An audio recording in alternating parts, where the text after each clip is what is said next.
আহমদুল্লাহ আল্লাহ রাসূলিল করিম আম্মা বাদ। কোনো ব্যক্তি মৃত্যুবরণ করলে বা মারা গেলে তার যে মৃত্যুর ঘোষণাটা সেটা আমরা আসলে কীভাবে দিই, এই ঘোষণাটা দেওয়া আদৌ বৈধ কিনা।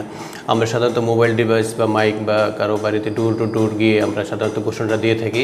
তো সেই ঘোষণা দেওয়ার পদ্ধতিটা আসলে কী এবং সেটা শরীয়তসম্মত পদ্ধতিটাই আসলে কী, সেটা আমরা আসলে আজকে দেখব যে কোন পদ্ধতিতে মৃত্যুর ঘোষণাটা দেওয়া হয় বা ডেথ অ্যানাউন্সমেন্ট সেটা শরীয়তসম্মত কিনা বা কীভাবে দিতে হয়।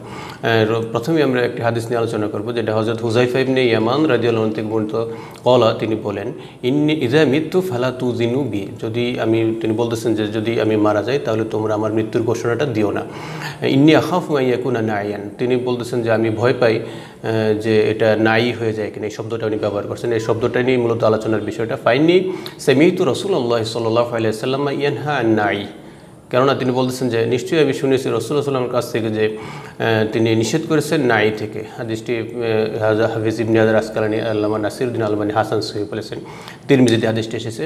তো এই নাই শব্দের ব্যাখ্যায় ইমাম তিরমিজি তালা আল জামিতে বলেছেন যে এটা মৃত্যুবরণকারী ব্যক্তির বিষয়ে একটা ঘোষণা, যে ঘোষণাটা জাহিলি যুগে ছিল এবং সেটা কী ধরনের ছিল, যে তার নামে উচ্চস্বরে ঘোষণা দেওয়া, তার মৃত্যু ব্যক্তি সম্পর্কে কান্নাকাটি করা এবং তার বিভিন্ন গুণকীর্তন করা, প্রশংসাসূচক বাক্য ব্যবহার করে এই ঘোষণাটা দেওয়া হতো জাহিলি যুগে।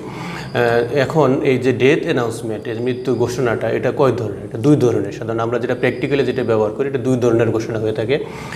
একটি হচ্ছে যে সাধারণ ঘোষণা, যেটা আমরা শুধুমাত্র মৃত্যু ব্যক্তির জানাজায় অংশগ্রহণ করার জন্য ঘোষণা দিই, তার দোয়া করার জন্য তাকে, এবং তার যে দাফন কাজ সম্পন্ন করার জন্য সাধারণ একটা ঘোষণা দিই, এটা যে সিম্পল অ্যানাউন্সমেন্ট বলে যেটাকে।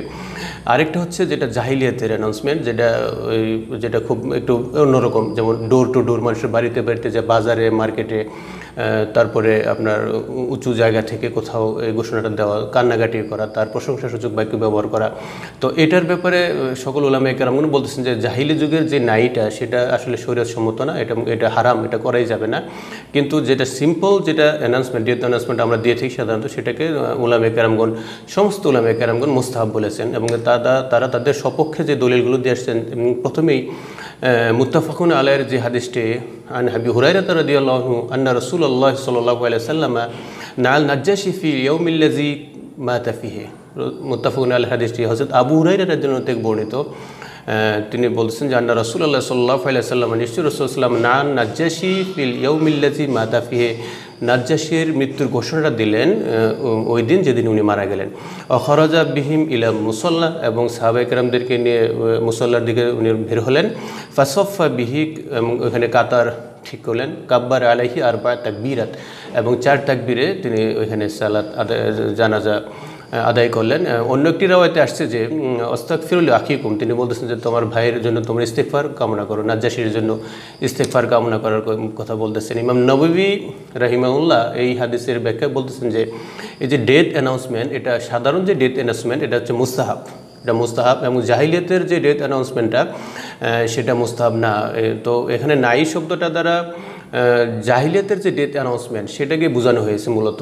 এটা আমরা যে সাধারণ যে ডেথ অ্যানাউন্সমেন্টগুলো করি সেটা এখানে বোঝানো হয়নি।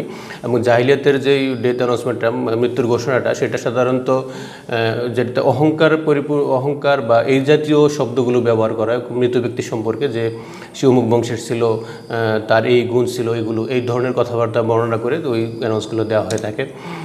দ্বিতীয় প্রমাণ হিসেবে তারা বুখারী মুসলিমের আরেকটি হাদিস নিয়ে আসছেন, যেটি আন আবি হুরায়রা রাদিয়াল্লাহু আনহু আন্না রাজুলান আসওয়াদা আও ইমরাতান সাউদা।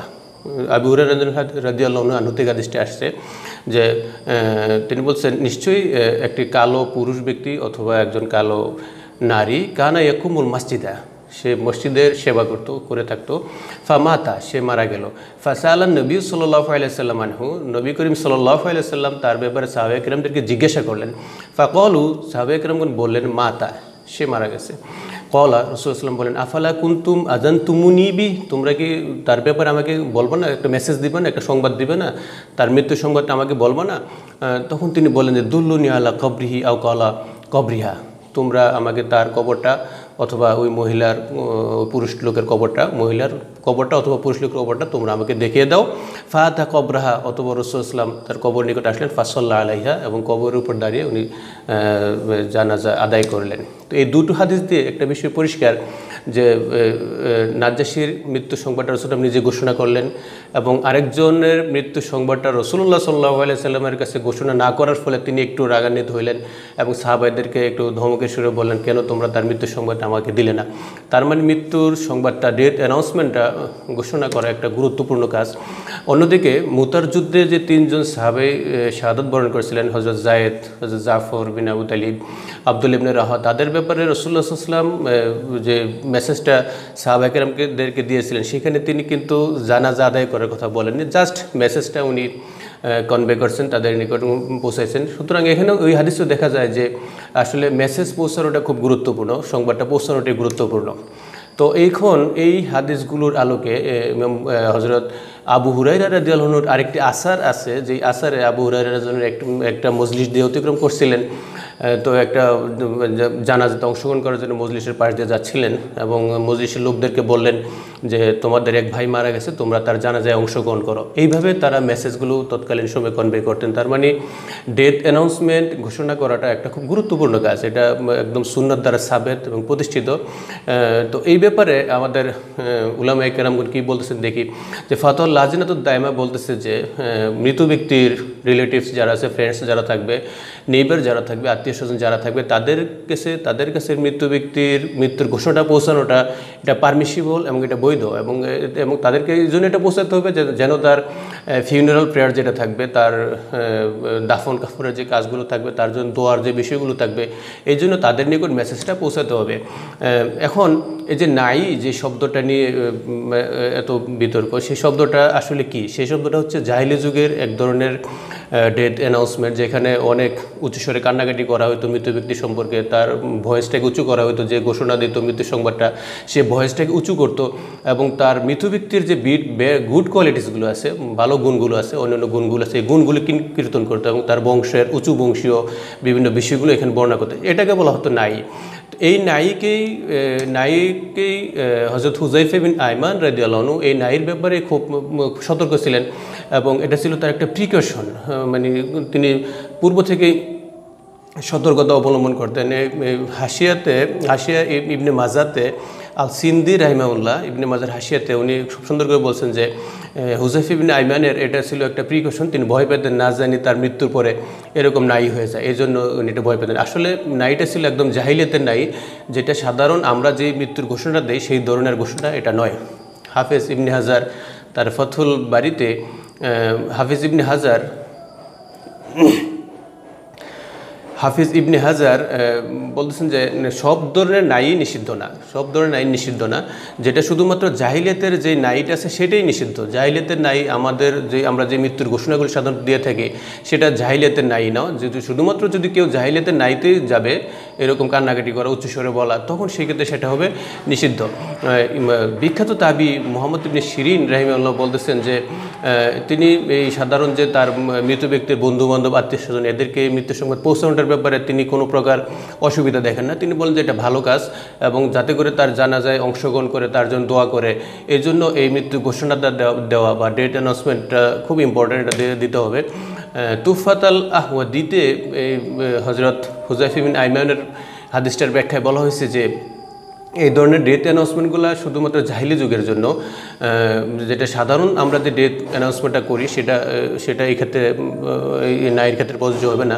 শুধুমাত্র জাহিলি যুগে যে ডেথ অ্যানাউন্সমেন্টগুলো দেখানো হতো, যেখানে একজন ঘোর শহরে বিভিন্ন জায়গায় ঘুরে বেড়ায় বিভিন্ন মেসেজ ডোর টু ডোর মানুষের বাড়িতে পৌঁছাইতো, এবং পাহাড়ের চূড়ায় উঠা জোরে লাউডলি ঘোষণা দিত এবং কান্নাকাটি করতো, এই ধরনের ডেথ অ্যানাউন্সমেন্টকে রাসূল সাল্লাল্লাহু নিষেধ করেছেন।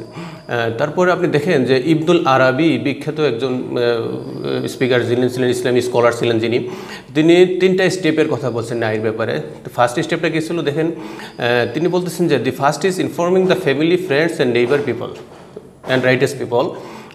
প্রথমটা হচ্ছে যে ফ্যামিলি, ফ্রেন্ডস এবং সৎকর্মশীল লোকদেরকে মেসেজটা দেওয়া, এটা হচ্ছে একটা সুন্নত, মৃত্যুর ঘোষণা দেওয়া, এটা হচ্ছে সুন্নত। তারপর তিনি বলেন, the second is calling people to attend a gathering to show how important the ডিসিজ was, this is মাকরু। অনেক লোক সমাগমের সামনে যে মৃত ব্যক্তি সম্পর্কে বলা যে সেই লোকটা কত ইম্পর্টেন্ট ছিল, এটা হচ্ছে মাকরুহ। আর থার্ড যেটা উনি বলতেছেন যে এটা মৃত্যু ব্যক্তির সম্পর্কে তার কান্নাকাটি করা, তা এবং এই ধরনের যে উঁচুবাচ্য করা, এই ধরনের কাজ করে যেভাবে মৃত্যুর সংবাদটা পৌঁছানো হয়, এটাকে তিনি বলেছেন এটাকে হারাম বলেছেন। ইমাম নবী রাহিমাহুল্লাহ তার আল মাজমুতে উনি খুব সুন্দর করে বলেছেন যে ডেথ অ্যানাউন্সমেন্টটা একটা মুস্তাহাব আমল, এটা মুস্তাহাব, এটা করবেই, এটাতে কোনো অসুবিধা নেই। তবে জাহিলি যুগের যে ডেথ অ্যানাউন্সমেন্টটা আছে, যেভাবে জাহিলিয়াতের ডেথ অ্যানাউন্সমেন্টে কান্নাকাটি করা, উঁচু স্বরে বংশের গুণ কীর্তন করা, নিজের গুণ কীর্তন করা, এই ধরনের শব্দ ব্যবহার করে ডেথ অ্যানাউন্সমেন্ট দেওয়া যাবে না। আদারওয়াইজ যে ডেথ অ্যানাউন্সমেন্ট আমরা ঘোষণা করি, সিম্পল যে ডেথ অ্যানাউন্সমেন্টগুলো, এটা একদম সুন্নাত সম্মত এবং এটা মুস্তাহাব। আল মুগনিতে ইবনে কুদামা ইব্রাহিম আল নাখির একটা রেফারেন্স নিয়েছেন বিখ্যাত তাবি। তিনি বলছেন যে যখন কোনো ব্যক্তি মারা যাবে তখন তার ফ্রেন্ডস এবং কোম্পানি যারা থাকবে, বন্ধুবান্ধব যারা থাকবে, তাদেরকে মৃত্যু সংবাদটা পৌঁছে দেওয়াতে আমি কোনো অসুবিধা দেখি না এবং এটা ভালো। তবে জাহিলিয়াতের যে কাজগুলো আছে সেগুলোকে অ্যাভয়েড করতে হবে। জাহিলিয়াতের যে স্টাইলে ডেথ অ্যানাউন্সমেন্ট দেওয়া হতো সেই জিনিসটাকে অ্যাভয়েড করতে হবে। এই প্রেক্ষিতে হানাফি মাযহাবের যে অধিকাংশ লোকজন মনে করেন যে তারা রাস্তায় বা বাজারে বা যে কোনো জায়গায় ডেথ অ্যানাউন্সমেন্ট ঘোষণা করাকে তারা জায়েজ মনে করেন। তবে তার একটা কন্ডিশন দিয়েছেন যে মৃত ব্যক্তির যে গুড কোয়ালিটিসগুলো আছে, যেগুলো আমরা বর্ণনা করে থাকি, যে ব্যক্তি মারা গেল তার যে ভালো ভালো গুণগুলো কীর্তন করা, বলা, এই ব্যাপারে তারা বলছে এটা থেকে সতর্ক থাকতে হবে, এই গুড কোয়ালিটিসগুলো বর্ণনা করা যাবে না। ফাইনালি আমরা যে বিষয়টা বলতে পারি যে মৃত্যু ব্যক্তির মৃত্যু ঘোষণা দেওয়াটা এটা একেবারেই শরীয়তসম্মত। অধিকাংশ উলামায়ে কেরামগণ এই মৃত ব্যক্তির এই ডেথ অ্যানাউন্সমেন্টটাকে মুস্তাহাব বলেছেন এবং এর যেটা রাসূল সাল্লাল্লাহু আলাইহি ওয়াসাল্লাম নিজেও করেছেন, সাহাবায়ে কেরাম দ্বারা এটা সাবেত। সুতরাং আমরা যদি মনে করি যে কোনো ব্যক্তি মারা যায়, তাহলে তার মৃত ব্যক্তির সম্পর্কে মৃত্যুর যে ঘোষণা, যেটা আমরা সাধারণত দিয়ে থাকি, এটা জায়েজ এবং শরীয়তসম্মত এবং এটা মুস্তাহাব আমল, যাতে করে ওই মৃত ব্যক্তির জানাজাতে অনেক লোক অংশগ্রহণ করতে পারে এবং জানাজাতে যারা অংশগ্রহণ করে তার জন্য দোয়া করতে পারে, ইস্তেগফার করতে পারে এবং মৃত ব্যক্তির জন্য ক্ষমা প্রার্থনা করতে পারে। এই জন্য মৃত ব্যক্তির জন্য যে ডেথ অ্যানাউন্সমেন্ট বা মৃত্যুর ঘোষণা, তার মৃত্যুর মেসেজটা পৌঁছায় দেওয়া সকলের নিকট, এটা একটা মুস্তাহাব, এটা একটা উত্তম কাজ। আল্লাহ সুবহানাহু ওয়া তাআলা আমাদেরকে তৌফিক দান করুন, আমিন।